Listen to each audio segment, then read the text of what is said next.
right, good morning, everybody. Happy Wednesday. Yes, it is Hump Day. Welcome to the morning show here on Stock Market TV. Spencer Israel, JC Peretz, and the disembodied voice of Steve Straza this morning, coming to us from some random Airbnb somewhere in the Florida Panhandle. We can only assume. We don't really know, honestly. On today's show, we'll have Kenny Glick on. As always, we were supposed to have Ryan Dietrich, but he had to reschedule. We'll get Ryan on another time, maybe next week, maybe the week after. So I got Patrick Donawilla on. It's been a minute since Patrick's been on the show. So I got Pat coming on today at 9. And you got the full crew. You got Alfonso here, you got JC, you got myself, and you got Steve's voice from up in the cloud. So, and we got you in the chat. So good morning, everyone. Let's get this show on the road. I know we're running a few minutes late, so smash the like. Here we go. And oh yeah, also subscribe, right? Do all that good stuff to the YouTube, the bell, the like, all that jazz. Let's go.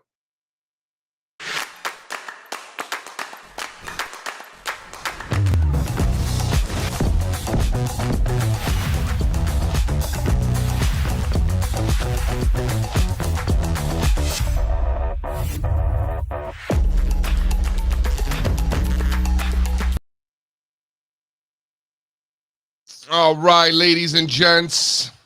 Welcome Hey. back to the morning show. How are you, Mr. Spencer Israel? This is a weird one because Steve is here. You can't see him, but I promise you, he's here. Steve, are you here?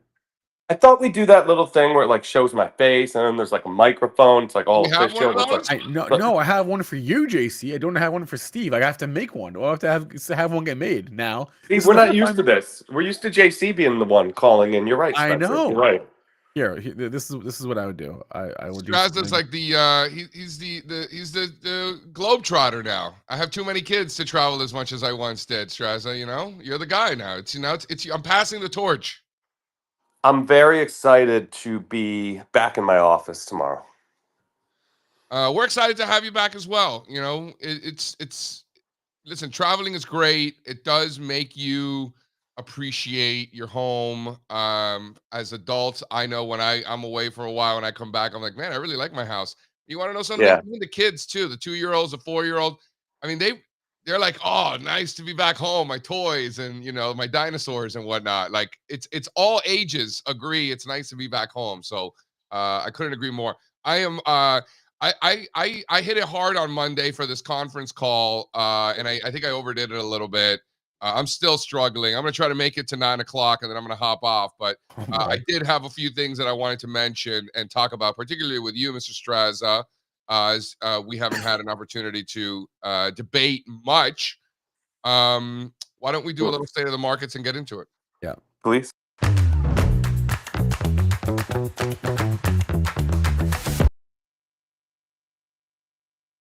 All right, ladies and gentlemen, we got the Dow futures this morning doing nothing.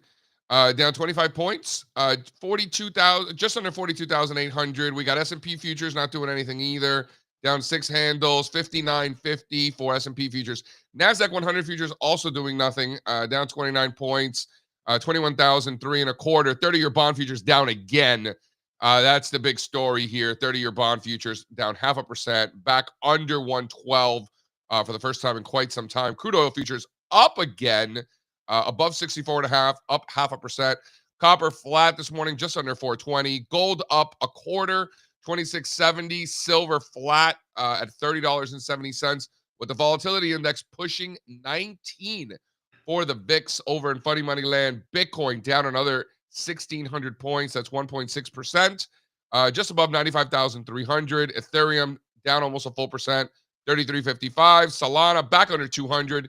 Down 2.5% today. Binance down under 700, flat on the day. Total crypto market cap, Spencer Israel, 3.26 trillion. What stands out from today's futures? what stands out to me? Cryptos got hosed yesterday. Cryptos got hosed yesterday. Bitcoin down 5 sticks-ish. Solana back below 200 too. Solana back below That's 200. a big one. Binance back under 7. No, but it was one of those days where like you look at your crypto watch list and nothing is green. No, that's right. Yep. That's what we saw. How about home builders hitting new 5-month lows? You want to start there? Why don't you throw up slide 3 there, Spencer? So how concerning is the weakness from this specific group. Like we've spent a lot of time talking about the weakness in semiconductors, right, for the past couple of months, really the whole back half of last year. Should we be talking about home builders and this weakness from ITB in the same vein? Well, I think it's like a semiconductor situation. These were leaders. Semiconductors tripled off the lows. Home builders got close to tripling off the lows. If you go to the new slide 4 there, Spencer, you could see home construction stocks on an absolute basis. They've yet to retrace 38.2% of that entire move.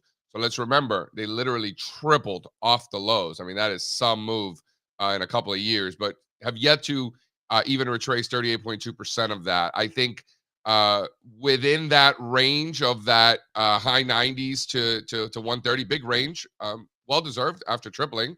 But that's the range that it's in. We start losing those former lows from last year. Now we're having a different conversation.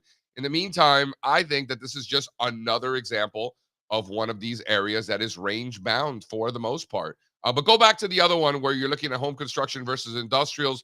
This is a point that Straza has been hammering home for a long, long time, that home construction, even though technically they're consumer discretionary stocks, they trade with industrials, right? As you can see here.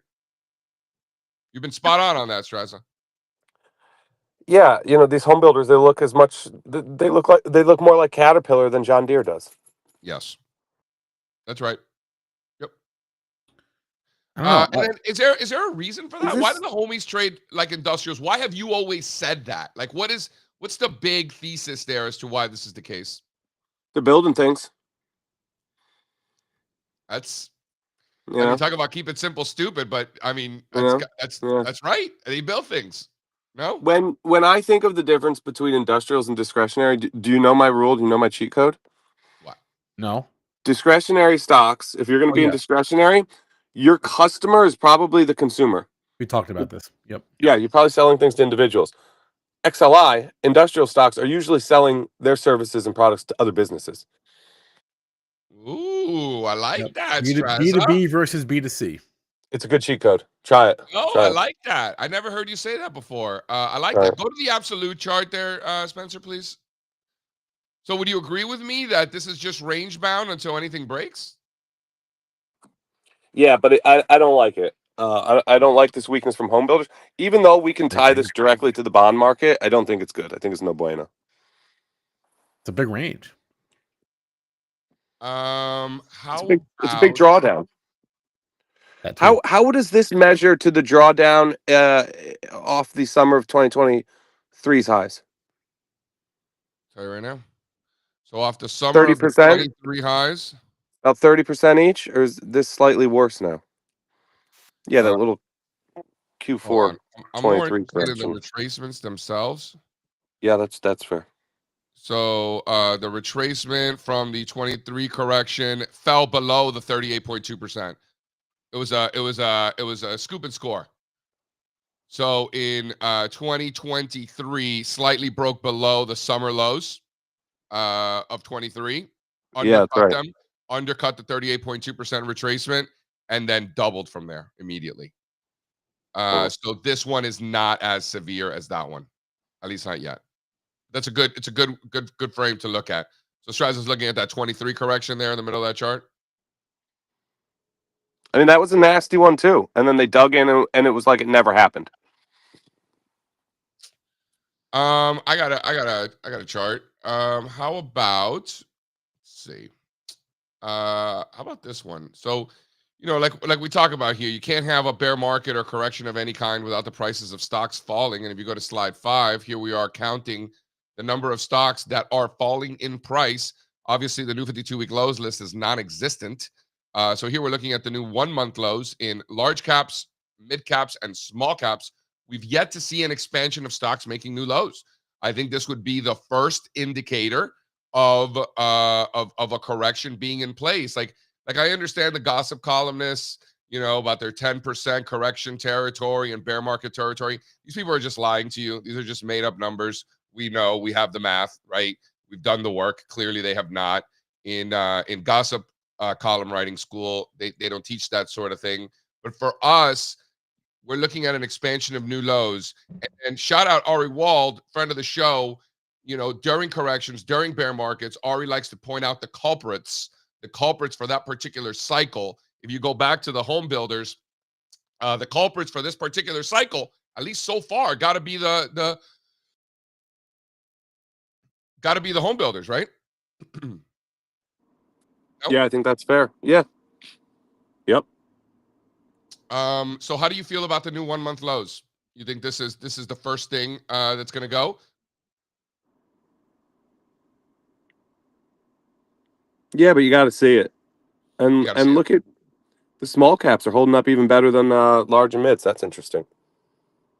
I noticed that too. The small caps are holding up more than the large and the mids. Yep, across the board. Rarely the case. 3 month lows also. It's rarely the case. Yeah, well, it has been this cycle, right? All right. So what else stands out here? Can we throw up the inflation situation here? So inflation ticks higher again. There was some situation over in the Eurozone yesterday. If inflation ticks up again, do we want to be owning very different stocks than we owned earlier on in the cycle? Well, I mean, listen, this is something new. We haven't seen it quite yet. Certainly not seen it in some of the base metals or anything like that. But here, what we're looking at is we're looking at the inflation-protected Treasury securities, the TIPS, relative to nominal yielding Treasuries. So, in other words, that blue line is what the bond market is pricing in for inflation. And overlay with the price of crude oil. So with TIPS making new 30-month highs, that's 2.5-year highs relative to nominal yielding treasuries, crude oil is making new 10-week highs. Coincidence? I don't think No, so. this is a great chart. I love this. Crude oil's waking up. We saw it from natural gas. Now you just need energy stocks to start working. Yeah, some of these have started. Some of these oil services names have been moving. There's something there. I know we've been doing some work. We'll talk about it today in today's meeting. But then there's definitely something there. What else stands out in the market? Bitcoin below 100,000. I got something. No, we got to talk about Nvidia, right? Because what is Spencer saying about Exxon? Well, that's actually related to what I was going to say. I was not going to say Nvidia per se, but it's all kind of the same trade. Jensen giveth and Jensen taketh away. He made a comment about quantum computing, and it's actually further away than maybe the market thought it might be. Because the first thing that I saw this morning, when I sat down at my desk, the first thing that I saw was if you're a stock and you got quantum or computing in your name, you're getting hammered today. Okay, quantum QUBT down 25%. Rigetti 23%. IonQ 15. QSI 15. Resolve AI, I don't even know what that is. 12%. Right. Nvidia, tough day yesterday. Right. D-Wave Quantum 28% down. So let me ask. This is great. Yeah, that whole wave. And we'll talk about this with Kenny in a few minutes because this is part of the game, right? But maybe we could all move on and find some new hot stocks finally. These have had a magnificent run. But I don't understand. Did he speak again? Or was this like a delayed reaction of his speech? Hold on. I just want to reiterate that just further reiterates Kenny's point that these types of stocks are for intraday only. Yes. Right? Like, imagine getting caught in one of these things. Like, that's why Kenny's going home in cash every single day. Yes. For our purposes, longer term, this is not something that I'm going to participate in. But from an intraday perspective, I mean, these things that's are not hot. fair. These things are moving. Dude, we've been buying all of these stocks No, and I understand. holding them overnight, and we go home and we sleep fine. And these are options trades, and these are well-defined risks. It's a different situation what you're talking about, Streza. I'm talking about buying the Rigetti common stock. These have been popping up in our scans. We've been involved. I understand. Why would you day trade something like Rigetti? Look at it. Why would you not want to hold that for a couple weeks or months? It depends on what your objectives are. It depends on what you're trying to do, Streza. I mean, if somebody only day trades and doesn't hold things, why would they all of a sudden just start holding things? How could you look at the charts of these quantum computing stocks and tell me you're better off going home flat in them over the past few weeks or months. Straza, because you there's want- a lot of people in this world that do that every day. That's what they do. So they're just going to change the strategy because Straza likes a chart? Look, these down today or not, like Rigetti, this is still a 3-bagger in the last like 30 days, right? So it is still way up there. Yeah, if you bought it yesterday, you're not looking so good now. But if you bought it at any point in the last month and you still have it, you're still good for now. But you which I do. Here's the thing about going 10 or 20x on a position. Doesn't matter if you give 25% back in a day. That's crazy. And why would we change our strategy up just because maybe these stocks are higher risk, higher reward? Those were the same patterns. You look at Rigetti, we were just buying a primary trend reversal. 100%.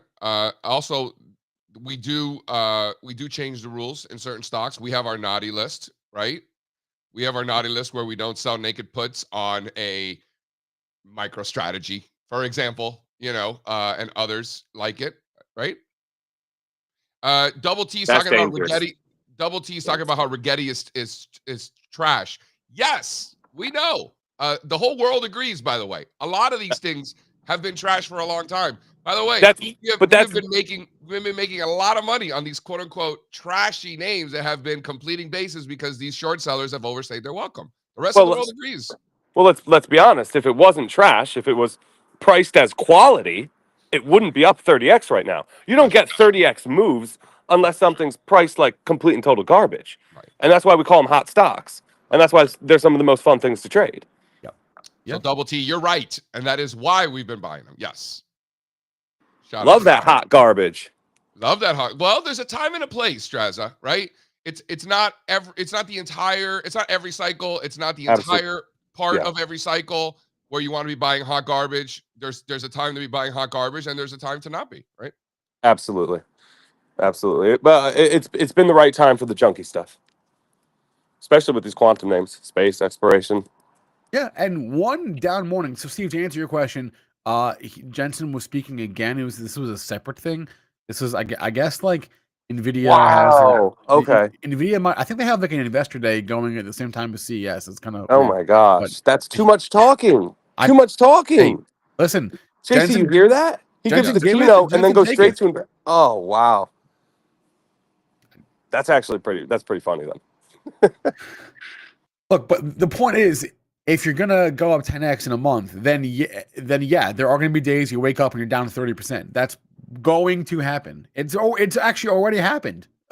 Before today, there's definitely been days when this has happened in the last month. So par for the course. But you got to have some risk controls in place for trading this stuff because this is a feature, not a bug, of the trashy stocks, and they will always do this. That was the first thing that I saw today was a sea of red. Is it earnings yet? Is it earnings time yet? Because no. Okay. No, next week is the first financials, and then it gets going the following week, right? Yes. Oh God, it's about time. Because I don't know if I can keep talking about Jensen Huang's comments for another day. Well, we don't have to. Steve, I thought you might like this headline I saw last night. Maybe you saw it. Did you see this from FanDuel or Flutter, whatever? They own FanDuel. What's the charge for? What's the charge for? So they took a $370 million charge. That's huge for a company their size, by the way. I will read the quote here. The 24-25 NFL season to date has been the most customer-friendly since the launch of online sports betting, with the highest rate of favorites winning in nearly 20 years. So the house is not so good at being the house this year. Listen, this is a crap excuse. This has been fascinating since DraftKings and FanDuel. No. Listen, I get it. Since these guys have come public, they keep saying this. That can't be the case every quarter. You can't blame a miss every quarter on the wrong teams won. That's crazy. That's how gambling works. So to me, JC, this is the gambling equivalent of shrinkage. Or like dollar headwinds. Like what you're saying, they're just making shit up. They're just throwing shit against the wall. Shut up. You're literally a gambling platform, and you're gonna tell me you missed your quarter because the wrong teams won? That's not supposed to happen. They said it's been like historic. So, and surely it won't be. It won't just. So far, it is just them. I don't think it'll be just them. I assume DraftKings will come out and say something similar. And if they don't, that'd be really weird, right? Imagine, Spencer, growing up in New Jersey, you're running a book for your uncle. You go to him and you tell him, right? No, you tell him, Uncle Rocco, I can't make the payment this month because the wrong team's won. How would that go? I All don't right. think this is the way it works. Contrary to your stereotype, I just because I'm from New Jersey doesn't mean I grew up with a bunch of degenerate gamblers, all right, in my family going to AC every weekend or whatever, right? But yes, I see your point. Just saying. Yeah. How much is it down? What is it down? Down Good question. 2%. It was down yesterday too. So Yeah. yeah. Flutter. down- What's the down- market cap of this? This is Australian garbage based in Ireland. Is that right? What? No, Do I have that right? 45, 44, somewhere around there, $45 billion. So this is Australian garbage, but it's headquartered in Dublin. Is one of those things? Does anybody use this anymore? What are you talking about? Yeah. This is FanDuel. Yeah. I never hear about FanDuel. All right. Of Okay. course people use it. Yesterday it was down. I think it's only down 1% yesterday. Better not go fail breaky here. It's down a little more this morning is all I'm saying. All right. Kenny, you here? Yeah, Kenny's here. Should we bring him on? Yep. All right.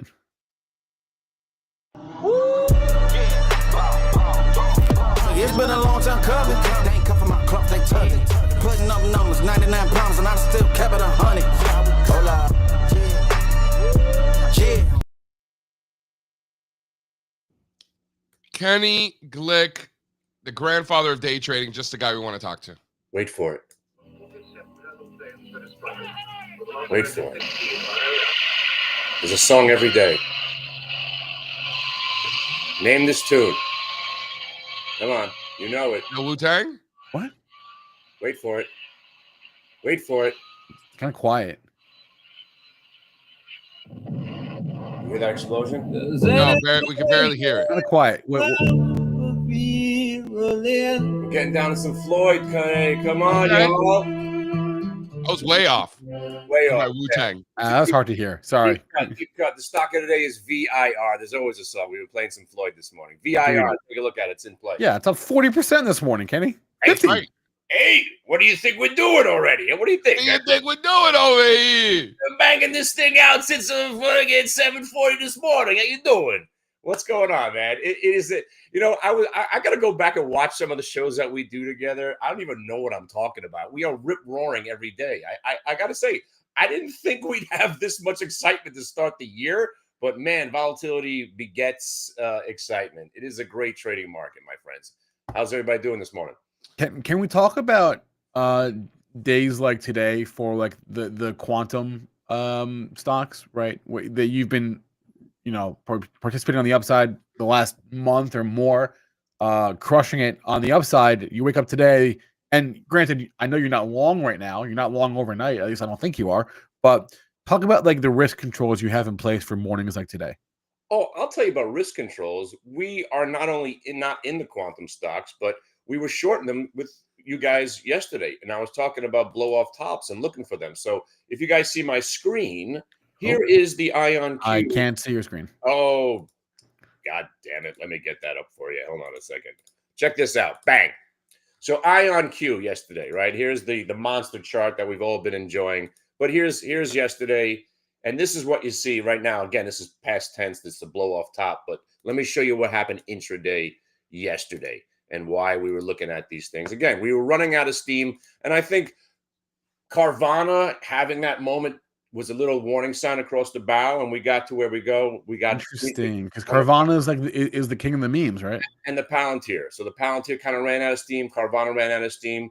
And again, when the internet, and again, I'm on the internet and I'm trying to avoid the cesspool of misinformation, but what I do see is everybody started talking about quantum names. And I was like, okay, the trap is set.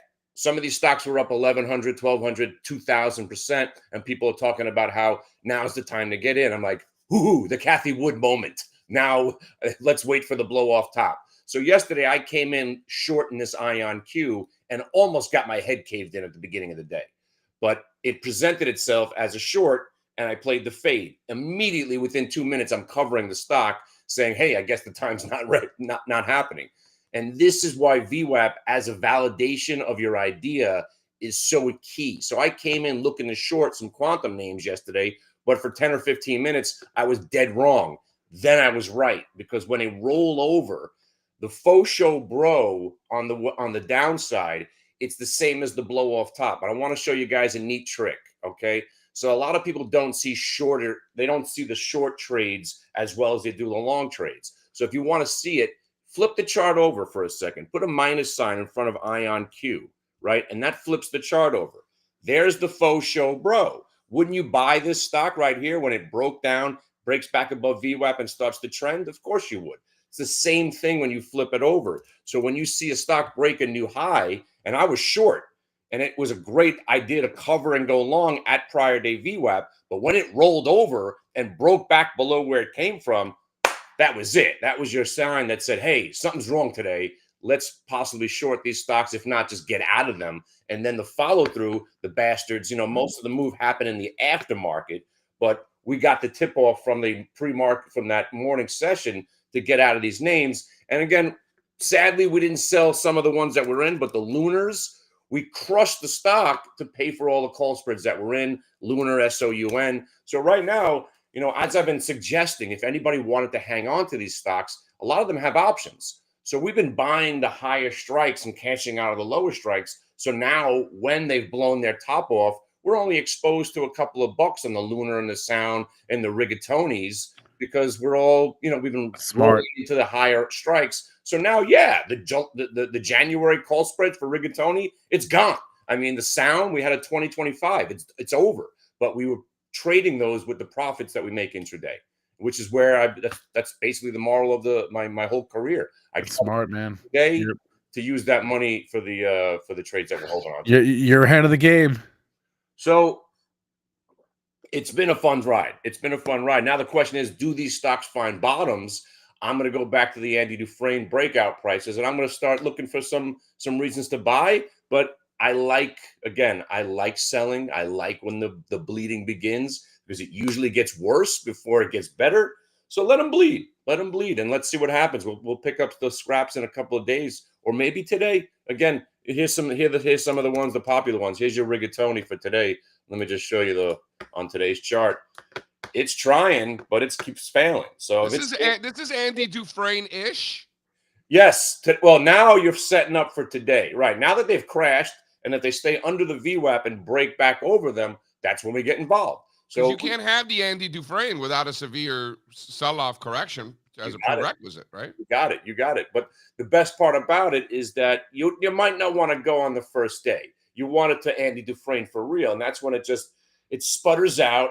Everybody forgets about you, and next thing you know, it makes the turn, and then everybody gets caught on the wrong side. That's why they're great trades, because the shorts get encouraged and they're wrong. The longs kind of forget what they're doing, and then everybody gets excited when it makes the turn. It's again this just like this trade on this Vera. You don't have to be the first ones in, and especially, and I always quote you about, it's easier to buy stocks when they're going up. It's a lot easier to short them when they're going down. It's the simplest thing to remember. So even if you missed this Vera, whatever it was, I came in, it had already made this spike. So it spiked up to the 12, went back to test the VWAP. So that's a 20% move right there. But when it consolidated above the VWAP and then just broke back above this double top, momentum kicks in. You got a whole number break. I got no reason not to buy the stock at 12, and you make a little bit of money to get the juices flowing for the day. And again, look at all this money that was made already in the name. As long as VWAP's telling you that the buyers are still there, and then you get a big fat whole number break in the pre-market session, more often than not, you're going 12.50. And now if the stock breaks 13.41, you're looking for $15. And it's just market mechanics, my friend. I love it. Yeah, market mechanics every day. I love it. This is great. It feels like you're always ahead of the trend because you have defined levels of risk, right? Exactly. Yeah. And again, listen, a lot of these trades, what's crazy is some of these $5 stocks are becoming more dangerous than trading $100 stocks. And that's not supposed to be. What do you mean by that? But because these $5 stocks have come from 20, 30 cents. So you're not expecting a $5 stock to suddenly drop 50%. But some of these names that we're trading, you're going to see 50% falls. Like RR, we don't know enough about this stock. It was a 30-cent stock that went to $7. So I've been shorting it the last couple of days because what more do you want? You got Andy Dufresne, you got a stock that went from 80 cents to basically, again, this doesn't even do it justice because pre-market was trading at 650. Come on now. Not every stock's going up 25,000%. I mean, like, that's the kind of thing with Palantir. Somebody said, hey, you're still bullish Palantir? I'm like, yeah, but you probably wanted to sell it at 80 and let it bleed down to $60 now. You tell me this thing can't correct to 60 or even $50 again, and then we'll do it all over again. That's why you need some volatility, and I'm loving the way this year's starting. I have no feedback. This has been excellent. I concur. Every day I learn from you, Kenny. Every day. Right, but right now I'm telling you, don't try to pick bottoms on these Q-Berts and Q-Bits. You know, let them fall apart and let them get to the point where people are questioning their sanity for ever even mentioning buying these stocks. That's when we come in, when they're just absolutely getting terrorized and they suddenly make a turn because there's always a capitulation moment, just like the blow off top yesterday. And again, blow off top usually get 3 days down. So this is day basically 1.5. And I want to reiterate, we can quantify, Kenny does a really good job of this, of quantifying the actual turn, right? It's not an actual turn until it crosses the VWAP. Exactly.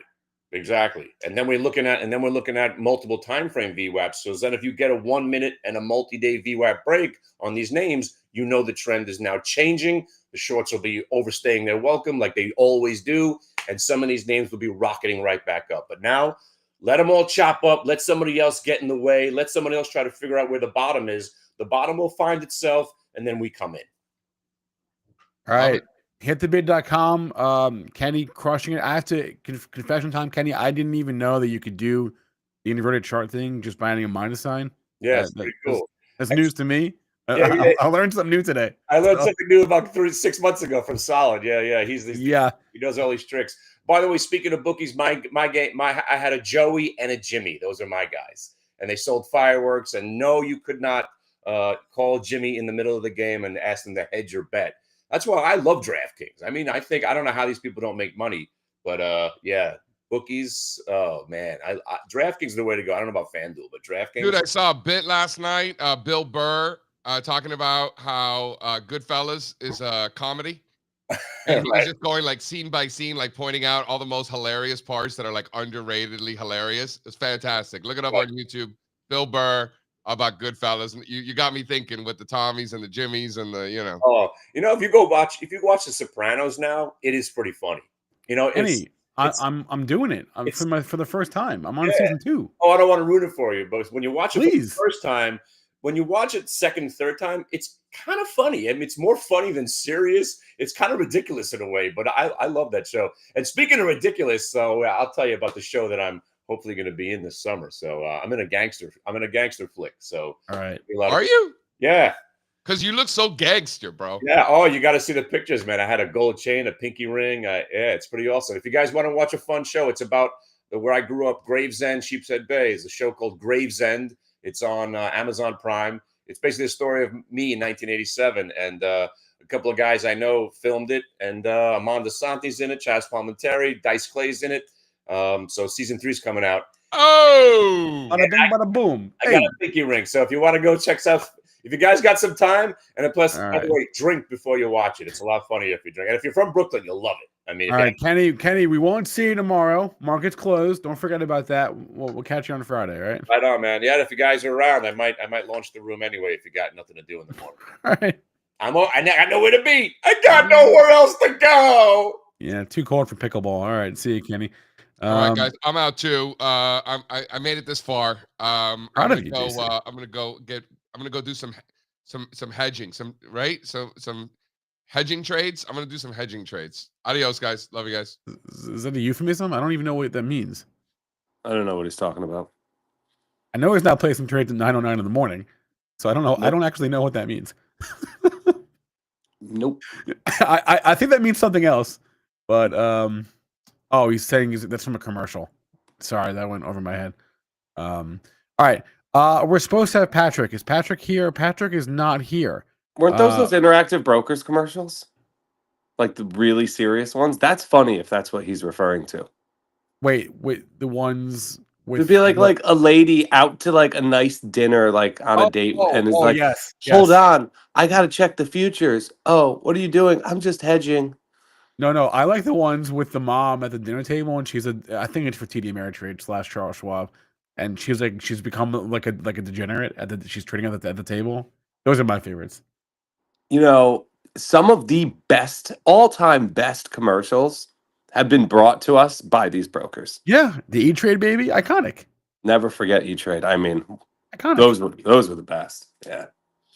You know, Spencer, I got to ask you, how come you didn't mention the Rick's earnings? I didn't even know about it. Okay. All right. All right. Let's see what we got. JC's not here. He's going to come back now to talk about this, I'm sure. What's going on here? Rick is down. Oh, it's down 1% this morning. Give me a break. What is this? Club and restaurant sales. A bump in nightclub sales. What the hell? Because you know why? It's crypto bull market. It's the Miami nightclub indicator. I guess one of their sub brands is called Bombshells. Is that right? Because I just saw that, and I was down paused, 25% year over year. Yeah, so whatever Bombshells is bombing. I don't know what I don't know what Bombshells is, but whatever it is, it ain't doing good. Oh no, it's store closures though. You got to look at same store sales. So they must have closed some Bombshells. Okay. Same store sales down 7%, but overall nightclubs down 7%. It's pretty bad. It reflected the divestiture and closing of 5 locations. I wonder where they closed. The decline in same store sales and a full quarter of the Stafford, Texas location.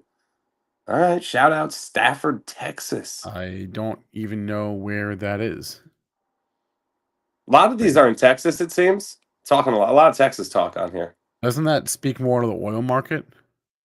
We got to listen to one of these calls because it's probably hilarious. The analysts come on in the Q&A and start asking about the Bombshells. I don't know. I can't imagine what these calls are like. I guess you're right. I've never listened. I don't even know if they have a lot of these companies now, like kind of inspired by GameStop. They don't even do like conference calls anymore, right? So, or analyst calls. But Rick's might. But you're right. If they do, it's probably entertaining. In what is normally a pretty dry event. But yeah, we do have earnings season. The banks are going to start next week. I think Delta actually might be like Friday. I'm not even sure on like this week, but banks next week, and then the week after that is heavy earnings flow. A lot of the basically the last 2 weeks of the month is going to be all the big names, right? We're also in the retail pre-reporting season. We'll have a report out about that later today from Jeff Mackey, talking about what he thinks is coming or what they've said and what that means and retailers he likes and doesn't like. So that'll be great. I'll tease that in a little bit. Elsewhere on my list of stocks for today to talk about are eBay up 7.5%. They're testing a new partnership in Europe with Meta, where you're going to be able to access or I guess browse eBay directly on Facebook Marketplace. So Facebook Marketplace is going to have eBay listings on there. So eBay is up on that headline. That's good. I suppose eBay is kind of like I kind of forget about eBay a lot, right? I mean, it was like a high flyer growth name for a while, and I guess it still kind of is, right? It's much lower beta these days, Spencer. Yeah, I kind of just forget about it. Like eBay and PayPal. Well, PayPal's a different. Well, they're ever since they kind of split, but PayPal's become easy to forget this cycle too. Yeah. JC's pointing out that eBay is in the 2 to 100 club. I definitely believe that. But yeah, just like a kind of a forgettable. Yeah, I don't know. I mean, yeah, lower beta. That's kind of maybe that's why I forget it. Honestly. You know, I saw an interesting headline this morning about the Instacart. Yeah, there was a headline. I forget what it said, but is this necessary? Is Rachel in the chat today? If there's any women in the chat, does Ulta Beauty need to team up with Instacart to deliver beauty products in a flash? I don't know. I don't know if that's something like that you need in a jiff. People are going to order makeup on Instacart? I don't know about that. I don't know. Do you need a private taxi for your McDonald's? No. Is it nice to have? Sometimes. So same I would idea. argue sometimes you actually do need a private taxi for your McDonald's. Yeah. So I don't know. They said, oh yeah, it's Ulta. I misread the headline. Yes, sorry. Ulta and Instacart are doing same day delivery for over 1,400 Ulta beauty stores. Also, Instacart / Maple Bear is joining the S&P 400, mid cap 400. So, the stock is up this morning, 5.5% on those headlines, or just Wait, who's up 5.5%? Ulta is? Instacart. Insta's up. All right. Yeah. Interesting. Great. Okay. Another one. Did you see the S&P Global report? So every quarter, the good people over at the S&P Global Committee report on the growth in dividend payments and different dividend payment metrics. There was some stuff in here that really surprised me. So overall dividend payments, so just using the S&P 500 to measure, are down year over year, right? So, and even the number of issuers paying dividends is down. This doesn't really surprise me because everyone at this point knows that buybacks are more flexible and more tax efficient. Yeah, but they didn't just find that out this year. No, I know, but it kind of feels like one of those mega trends, right? Like ETF inflows are a mega trend. Dividend payments going down seems like a mega trend too, because you can still return capital, just not with dividends, right? So, Yeah, and you know what? I hope that trend does persist, Spencer, because buybacks are a far more efficient way to return cash to shareholders. But anyway, some fun facts from here. What do you got? Here we go. 6.019. I'm sorry. Hold 1 second here. 1 second. And we do have Patrick, so we'll bring on Patrick in a couple minutes after you tell me what the dividend payment stats were for. Is this for the year or for the quarter? What's going on? It's for the year, I bet. For the quarter, so for Q4 2024, okay, it actually decreased from Q4 2023. The first thought I had when I saw that was investment in AI. Yeah, the servers are expensive, right? Companies are spending, at least the mega growth companies are spending an insane amount of money investing in AI. Could that have something to do with it? I don't know. I don't know. It's not like Nvidia. I don't even know. Do they even have a dividend? I have to look it up. I just don't know. Or like Meta. Like Meta is a good example because they're spending. So yeah, Meta's dividend yield is 0.3%, right? I mean, not exactly. So common stock dividends increased 11.7 billion during Q4 2024, compared to 13.7 billion increase in Q4 2023. And fun fact, small and mid caps pay a higher dividend yield than the S&P 500. Is this a bull market phenomenon? Because you always see companies announce dividend raises as sort of like a cheap trick. You know what I mean? But like for investors, like, hey, we're raising. Yeah, the business sucks right now, or stock's hammered. But hey, look, we're raising our dividend, right? Yeah, but this is measuring the actual amount of raises, not just like somebody raised, somebody didn't. So, right. So if somebody comes in, basically, they do this to stay in a lot of the indexes, right? These dividend growth indexes. Yeah. So I think what you're describing is this BS scenario where they'll come out and raise their dividend by like 1 cent just to make sure that they keep growing it, right? But that these numbers would see through that, because what we're doing is they are measuring the actual total value of increase in dividend from one period to the next. And what's really fascinating about this report, I'm learning about dividends over here this morning, is that over 60% of small and mid cap stocks are paying dividends. I did not realize it was that high. Wait, how many? Over 60% in both of these indexes. Small caps? Yeah.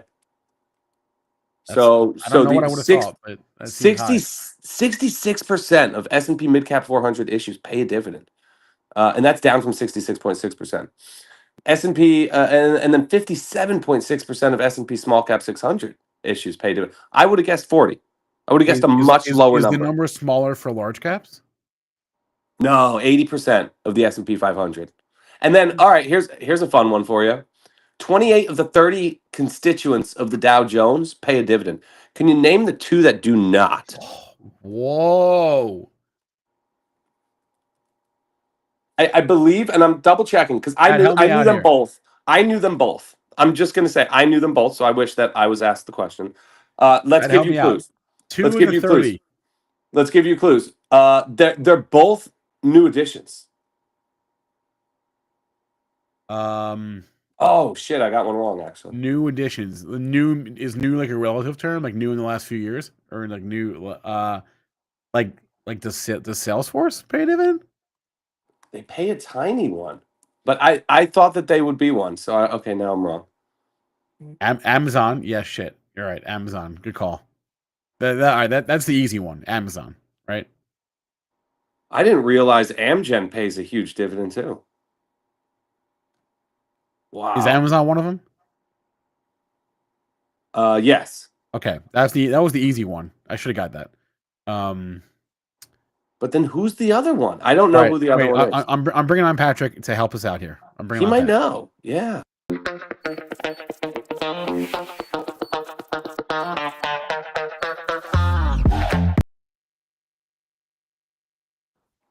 Fellas, what's going on?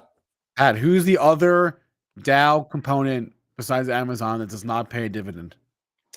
Ooh, man, I would have guessed Salesforce as well, but let me think. I'm looking through the list and I can't for the life of me. I don't know. I'm gonna need help from the chat. I mean, yeah, that's tough. I'm looking at the components too. Microsoft pays the dividend, right? So it's not them. Yeah. Read down the list. I don't have my laptop. Read all 30. Goldman Sachs, United Health, Microsoft, Home Depot, Caterpillar, Sherwin-Williams, Salesforce, Visa, American Express, McDonald's, Amgen, Apple, Travelers, JP Morgan, Honeywell, IBM, Amazon, Boeing, Procter Gamble, Chevron, Johnson & Johnson, NVIDIA, 3M, Disney, Merck, Walmart, Nike, Coke, Cisco. Didn't Nvidia stop paying this? No, they have one. It's small. Wait, It's still tiny, or did they didn't totally IBM stop? Yeah, Did Rachel in the IBM chat stop here said theirs? it's like tiny. It's like point. Yeah. Did IBM stop theirs? How the hell does Boeing still pay a dividend? I'll look this up now. No, IBM. Why would I think that? I don't know. IBM pays a dividend. 3M. Oh man, I think they cut. Yeah, but they just cut it. They didn't say goodbye to it. I don't know. I'm looking. They took it down by like 50%. And guess what? That was the moment, the exact day to buy this stock. The day they cut the dividend? See it all the time, Pat. Well, you say they try to just get all the bad news out there at once, right? That's kind of like a tactic. They just sandbag it. Yeah. Yep. Are there any other scenarios you can think of where that was the tell, that was the bottom? It just happened with Verizon or AT&T. Oh, okay. And I think it's about to just happen with Pfizer next. No, 3M has. It make a lot of sense, man. Hey, it's looking like it's trying to scoop and score. It's trying to reclaim that. What was it? So the way that you have to look at a stock like Pfizer right now, as a prospective investor in the name, is okay. The yield right now is quoted at above 6%. You're not going to get that. So say they cut it by they cut it by a third. You still get 4% in this name. My dad just texted me, and he's with us guys. Nobody knows what the other stock. No. is. It is 3M stop theirs. I'm on their IR. Really? Page I'm on their IR page right now. There are no future dividends presently declared for 3M as of as of today. Is that as of today? Okay. I don't think that's right. I'm reading from the IR page. That's what it says. The last dividend was November. B, how bad do you have to? I mean, January was in December. You're selling Post-it notes. Dude, I don't understand. they had How do you they had mess that crazy up? lawsuit. They had that lawsuit. They had that lawsuit with the military of the earplugs. I don't know. Anyway. Yeah, no, it's not the asbestos one. Yeah, the earplugs. You're right. No, nope. Spencer, you're wrong. It's Boeing. Boeing stopped it. I knew it. Bravo. I knew it. Interesting. You're wrong. That's misinformation, Spencer. Stop spreading misinformation. 3M still All right, pays I was just dividend. reading. I'm in the from stock. IR page. I don't know what you want from me. They're paying me a dividend. All right, yeah, they paid you one last month. I don't know about the future, but all right. That's interesting. So it is Billy Boeing? Cunningham in the chat here saying that Pfizer CEO, all he talks about is how they keep raising the dividend, or how they He's will keep awful. raising the dividend. He's awful. CEO? Yeah. It's not a bad day for vaccine stocks. I'm just saying. Someone died of the bird flu. So My God. Hey, don't look at me. But Moderna had a great day yesterday. I just yelled at you for spreading misinformation, and then you go straight to the bird flu. You go straight to the bird flu. It's not funny. I'm not laughing. It's not. Pat, I have to tell you, it's freezing cold here in St. Petersburg, and I have the same exact Patagonia on. We're Patagonia brothers today. Yeah. There you go. There we go. How cold is it? To help the stereotype here, but it is. Are you in Syracuse? Did you guys? It's like it's a winter wonderland out there right now. It's really coming. How much snow do you have? Tons. It's a. Spencer was telling me that the last couple winters haven't had a totally real winter, but this one seems like a real one, right? I don't know. You're like 5 hours north of me, man. We're in different. We're not close to each other. Pat basically lives in Alaska. Yeah, you're as far as I can see Russia. You're in Alaska, man. Like, I live in New York. You live in Alaska, right? That's how this works. Yeah. New York shouldn't be so big. So what's this I hear? We're acquiring Canada. Is this happening? I no. What happened to buying Greenland? I thought we were going to buy Greenland first. All right, hold on. Do we have to buy it, or do we just kind of say, "Hey, come on over here. You're part of us now"? Okay. What has the higher probability odds right now, or higher odds of happening? Two crazy things that we're hearing about with new administration. Do we whatever merge with Canada? I don't even know what you would call it. I don't even know what you call it. Or does the federal government buy Bitcoin for the U.S. Treasury buy Bitcoin and create this little Bitcoin fund? Yeah, I'm sure there's a market to bet on this somewhere. Which one's crazier? I really don't know. They both sound insane. Really, the Bitcoin doesn't sound that crazy to me. I feel like a Bitcoin treasury wouldn't that and I'm sure this has been discussed already, but wouldn't that like really decrease the volatility in Bitcoin? Which I mean, it would increase the volatility. It would increase the volatility of the treasury. Wouldn't that sort of fly in the face of what Bitcoin stands for? It would be hilarious, right? If the U.S. government bought into Bitcoin for the Bitcoin maxi people. Yeah. But I don't know if there's many of them still around at this point, right? Do you remember when Bitcoin? That's what's been interesting this cycle is you've seen a few, or at least I have a few like, Bitcoin maximalists who've been there throughout the whole thing that are kind of starting to get skeptical and starting to get cold feet. Have you seen that at all or no? They've just been so wrong for so long. Yeah. Do you remember? Right. Do you guys remember? No. The Bitcoin anarchist folks, I thought those are the maxis, who promised you 5 years ago that the bullish thesis on Bitcoin was that it's unregulated, it can't be regulated, right? No government here. And then you have all of the CEOs and biggest, thought leaders in crypto eventually coming public and saying, please regulate us. We're begging to be regulated. The best thing that could happen for crypto is for us to be regulated. Yeah. So they were just really, really wrong about a lot of things. And that was probably the biggest one of late. Yeah. Do you guys remember the line from a few years ago? I'm not bullish Bitcoin. I'm just bullish blockchain. Blockchain literally died. Yeah, right. I don't like Bitcoin. I just like the idea of the blockchain. That was the safe answer for most CEOs and anybody asked about it. No doubt. Every company that changed their name to blockchain whatever 3 or 4 years ago is now quantum computing stock. That's right. All right, Pat, do you have any charts for us?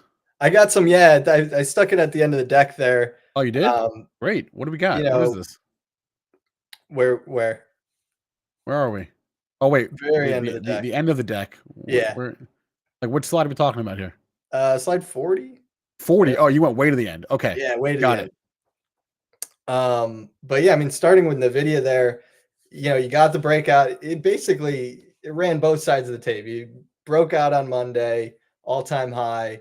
But then we couldn't get back into that channel, and that channel's been in place since the bear market low throughout the whole party in NVIDIA. And we fell out of it in, I think, November or December.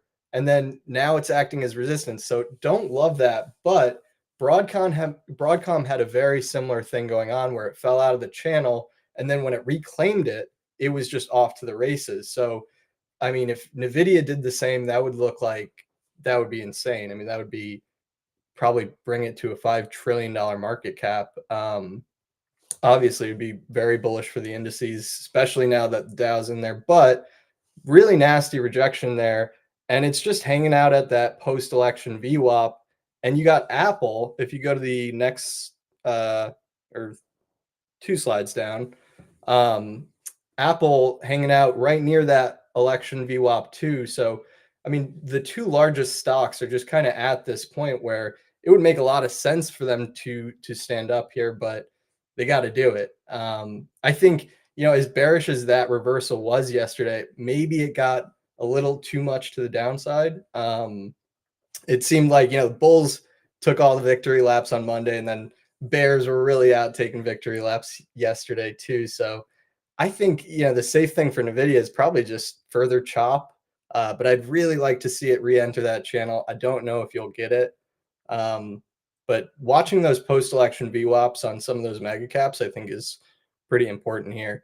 But semis overall, if you go to the slide right before this one, semis overall, still I'd say a positive week. I mean, we gapped out of that triangle to start the week on Monday, and we retested the gap a little bit yesterday. But still, overall, I'd say positive action. Semis have outperformed the last 2 weeks in a row, so that's positive, and they're really at that point where they need to step up. So we'll see where they end the week. But I sound like a broken record saying semis, such a key level, so important here, but they really are. They led us into this bull market and at a key level. So. And then another really important area is the home builders. If you go to the next one, home builders, man, they've seen over 20% decline in the last few weeks here. And, home builders and semis were the ones that led us into the bull market. So seeing home builders, 20% decline like this below that October 2023 VWAP like there, it really needs to step up soon. And you do have a little bit of a bullish momentum divergence. I think it would be really constructive if it reclaimed that 105 level. 105 was also that Fibonacci extension of that big 2022 base there. So, home builders really need to get back above 105. Otherwise, if you have home builders and semis breaking down, that would be a really, really ugly scenario there. And then lastly, I got the 10-year yield, the next chart here. And that one's just at a really, really important inflection point, that 4.7 level. Ever since yields peaked at 5%, it was like kind of the perfect peak. It hit the first Fibonacci extension of that base there. And then it formed this like head and shoulders top. And then ever since, 4.7 has been the ceiling. So if it gets above 4.7, I think you could see 5% really quick. And what we've seen is when yields rise really quickly, that's the most painful scenario for especially growth stocks. So that's something to watch for growth and all that. But the opposite's also true. If it finds rejection here again, I think that would be really positive for the whole growth trade too. So yeah. Those are the important things I'm watching here. Yeah, Steve, we can't hear you if you're talking. I think we lost Steve, which is a shame. Stevie, He has things to say. I'm sure he does. Yeah.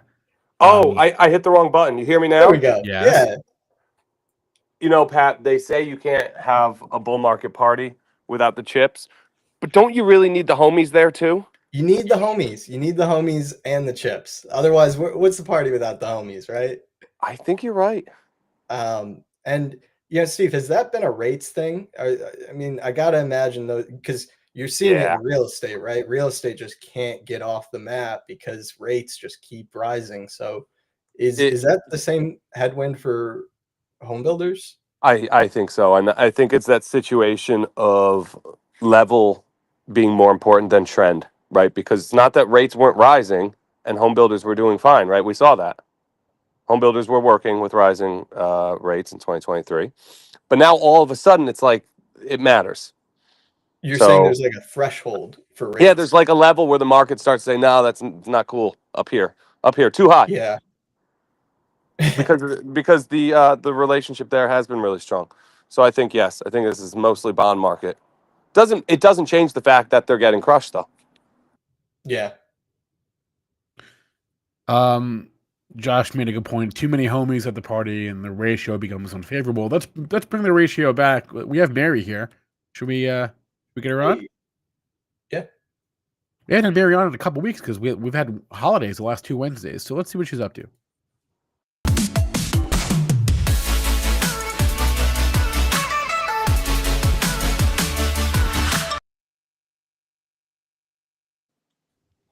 Hey, Mary. Hey, good morning, guys. How you doing? what's up? Good. Nice to see Patrick. Hey, Patrick. How are you?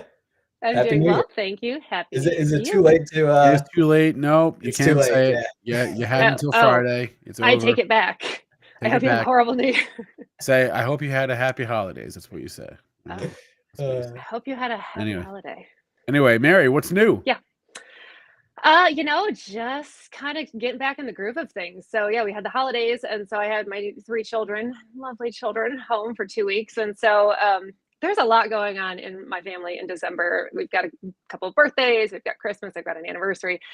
It's just bananas. So it's been towards the end of the year, the last couple of weeks. I was right up until December 31st. I was selling my losers and doing the tax loss harvesting and all those good things because I had some of those to offset the really great year that took place last year. I mean, what a great year. And so I've kind of been sitting in a lot more cash lately. I was waiting to see if Santa was going to show, waiting to see how these first couple of trading days of 2025 were going to go. And so far, not super impressed. We've had a couple of, days that started like really positively, and we had the dollar that looked like it was maybe rolling over, but then hasn't. We had the Nvidia news yesterday, and things were feeling juiced, and then the reversal came and looked pretty ugly after yesterday. So it's feeling really choppy to me, and I've not been really getting involved with the money that I went to cash in right at the end of the year. So I'm kind of just waiting to see kind of where things shake out. One of the trades that I did put on, because you guys have talked about it many, many, many times now, is the semiconductor trade, the not a top. And one of the charts that I really like that I brought along with me today is Lam Research. And this is a trade that I did get involved with right before the end of the year, just because, not this one. There we go. It's such a clean level. And so this is a trade that I got in, I think, a week or 2 ago, maybe. And, we keep talking about it. If bull market is over and semis, decide to lose this and become a top, then this will be a quick exit for me. But we're right there at a very key level. And it just made sense to, if bull market's not over, chips are always at the party. So a bit of great risk reward scenario here to get involved with this one, right down at, what is that? I can't see the number. Around 74, 75. Yeah.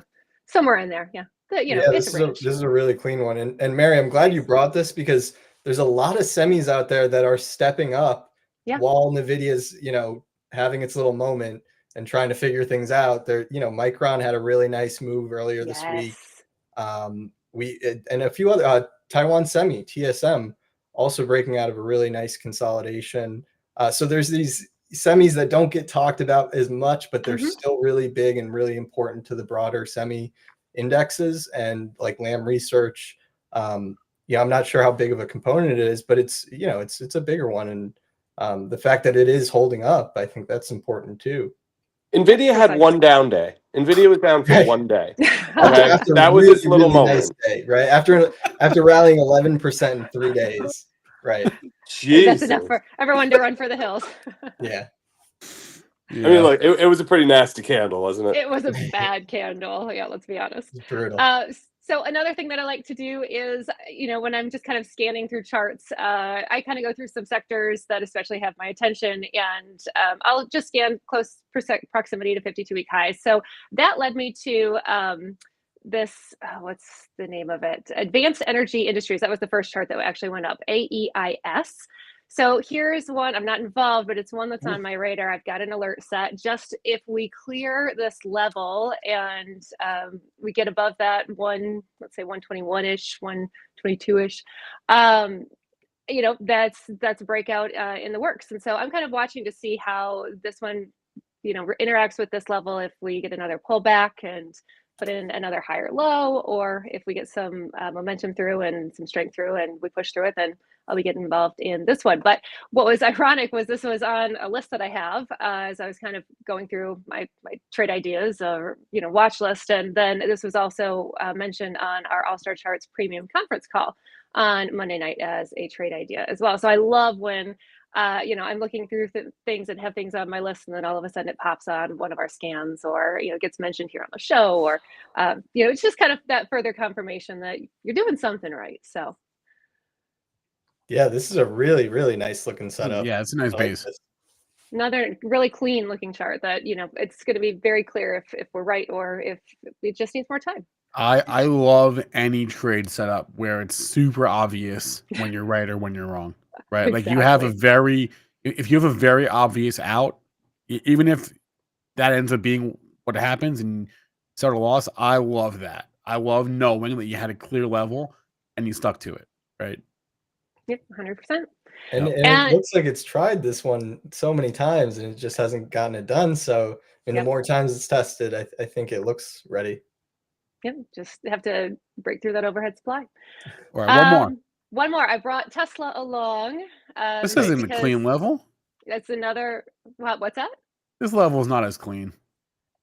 I guess not. But it's one of those charts. I've talked about this a variety of times since the election. This was kind of my election trade, and so I did take profit right as we were pulling into that 400 a little bit. And I've just been now watching it just to see kind of how it interacts with those former highs from 22. And I was looking to add to the position again, just to see, if we get some continuation. But right now, it's just, it's respecting the level right now. Kind of just waiting to see which direction it's going to go from here. So this one's kind of I'm still involved for the long term. And but also looking to add to position if we start to see some momentum to the bullish side, just overall market wise, dollar wise. There's just a lot of components that just need to fall into place before I get longer Tesla. But I think long term this is a great trade. Oh yeah, I mean it's been all about that 400 level. Yeah, 400's key. And it is kind of respecting it. You had a really nasty move last week with that delivery number, and then but it is kind of it's holding in there. Yep. So for the most part, I've just kind of been making lists and kind of going. I've started looking a lot more at energy lately, just because it feels like we're seeing some rotation. Feels like 2025 is going to be different from 2024. So I'm getting into rangefinder a lot and kind of seeing where we're at on certain industries and sectors and what levels we have that are triggering and bringing up those charts. So right now I'm shopping, but not really buying a lot. Right. So that's what I got. Let's do some recess. We haven't done recess for a while. Let's do recess and get out of here.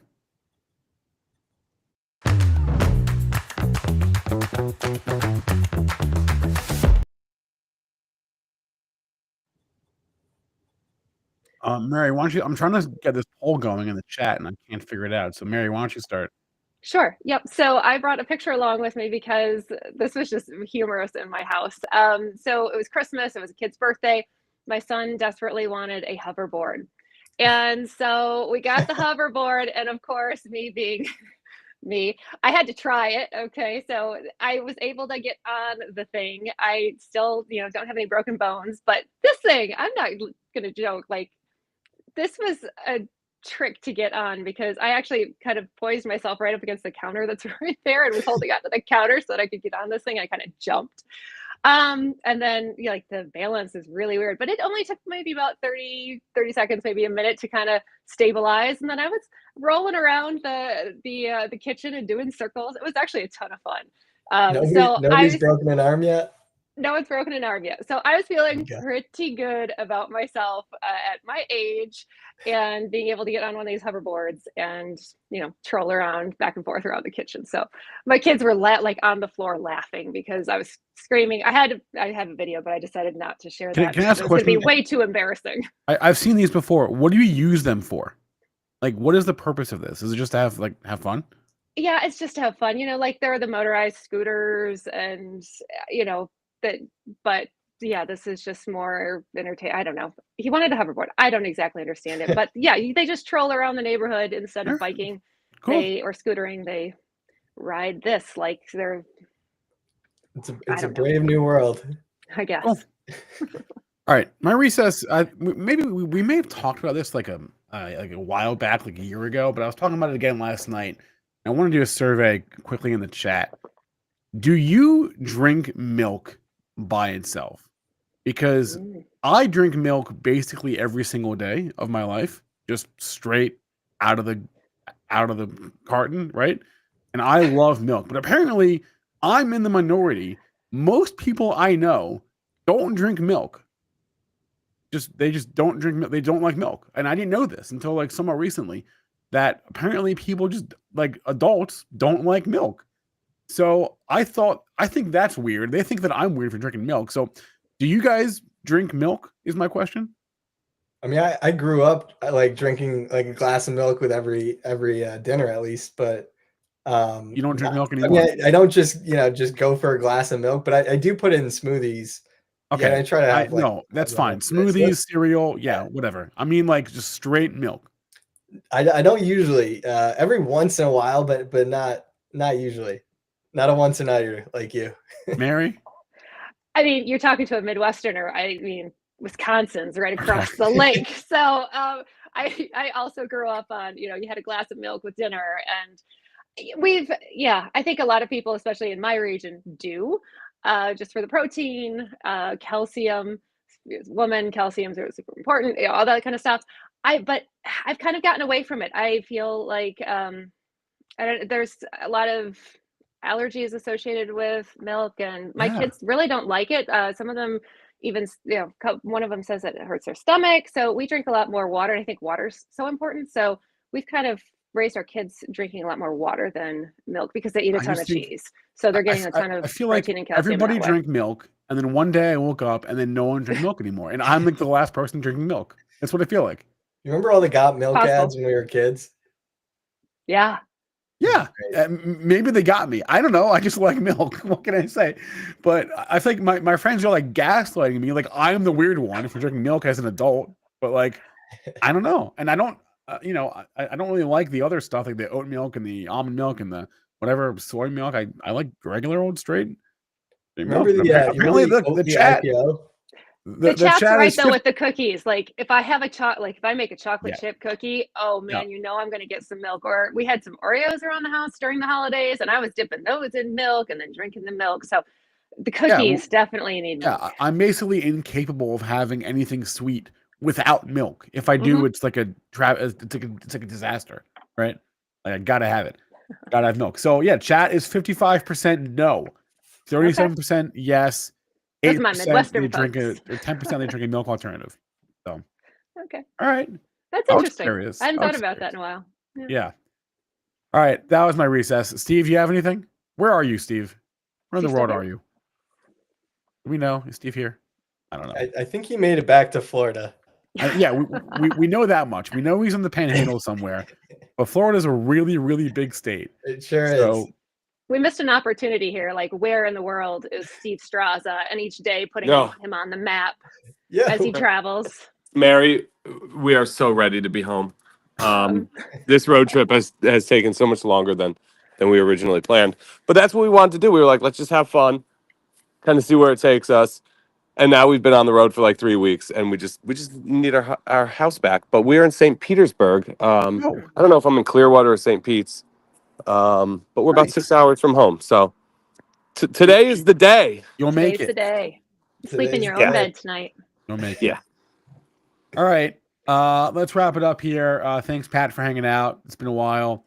Thanks, Mary. Thanks, Kenny. Thanks, Steve, for joining from the disembodied voice. And we'll be back, not tomorrow. We'll be back on Friday. No shows tomorrow, no market tomorrow. I mean, yeah, there is a market if you're trading your crypto, and I'll be trading the meme coins and all that jazz, but we're not doing a show. So we'll be back on Friday. We'll see you guys there. Don't forget to smash the like. Check out all of the free research, the chart report, which Patrick does every single day. Sign up in the link below. The hot corner every day. Sign up in the link below and the description on YouTube. And yeah, that's it. So go make some Go money. Lions. Go Go Lions. Lions. We'll see Shout you out, guys, Phil. right? Adios. Later. I can't take no